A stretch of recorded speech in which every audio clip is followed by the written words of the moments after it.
लगभग 6।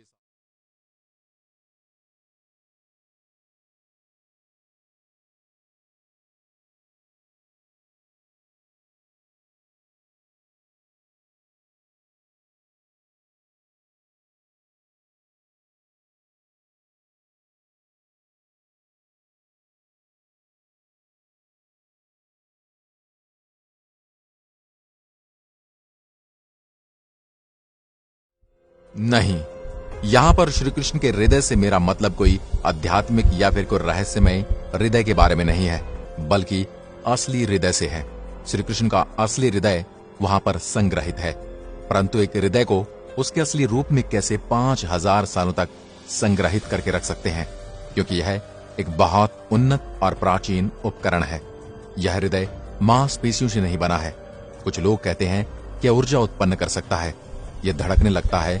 न केवल सूर्य की प्रकाश से यह ऊर्जा ले सकता है, बल्कि किसी भी प्रकार की रोशनी से यह ऊर्जा ले सकता है।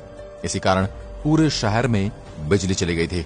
जो मनुष्य इस हृदय को स्पर्श करते हैं, उन्हें हाथों में मोटे दस्ताने और आंखों पर पट्टियां पहननी पड़ती हैं, ताकि उनकी आंखें इसके संपर्क में न आए। निसंदेह ये सुनने में थोड़ा अजीब लग रहा होगा, पर यह सच है। हम उन्नत प्राचीन उपकरणों के सबूतों पर भी नजर रख रहे हैं।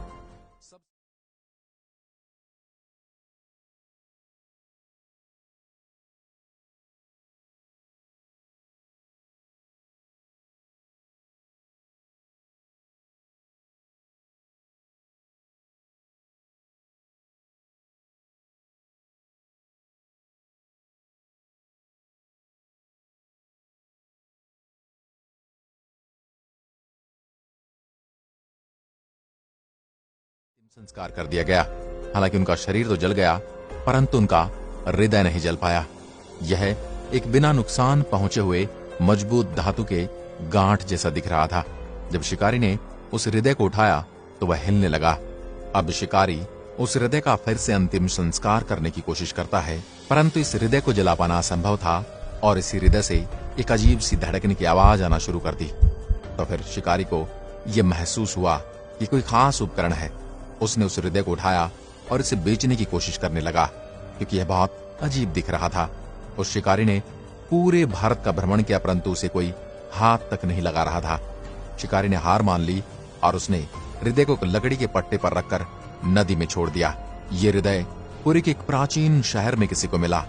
जब पुरी के राजा को यह पता चला कि श्री कृष्ण का हृदय है, तो उन्होंने एक प्रतिमा बनाकर उस हृदय को उसमें रखने का निर्णय लिया और इस हृदय को उस मूर्ति के अंदर स्थापित करने का भी निर्णय लिया, जो जगन्नाथपुरी में आज भी विराजमान।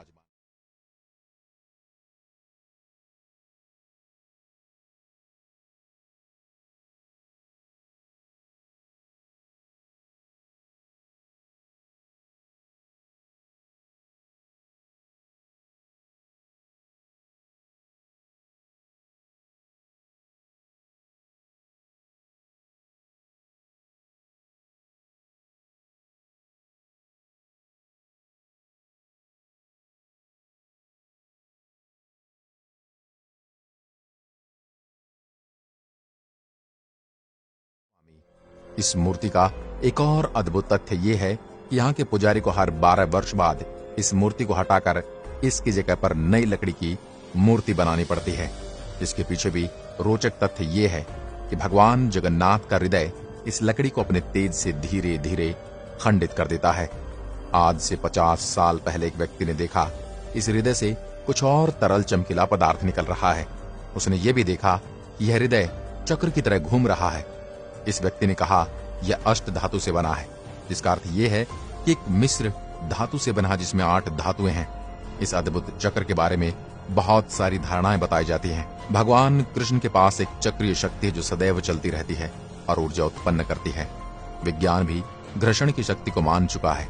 विज्ञान भी इसी सिद्धांत पर एक न्यूक्लियर मशीन बना रहा है जो दिखने में हीरे की तरह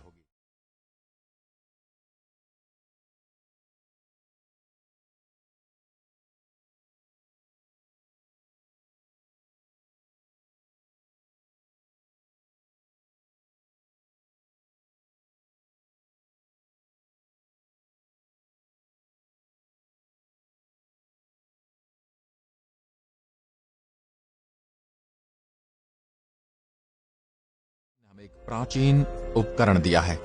आज विज्ञान इस तंत्र को प्रयोग करते हुए विभिन्न प्रकार की मशीनों का प्रयोग करते जा रहे हैं, क्योंकि भगवान कृष्ण भी अपनी उंगली पर सुदर्शन चक्र रखते थे, जो कि सदा गतिमान रहता था। वहीं वर्तमान में शक्ति और ऊर्जा का मार्गदर्शक बन गए हैं। आज की वीडियो में बस इतना ही। अगर वीडियो पसंद आए हो तो लाइक कीजिए। धन्यवाद।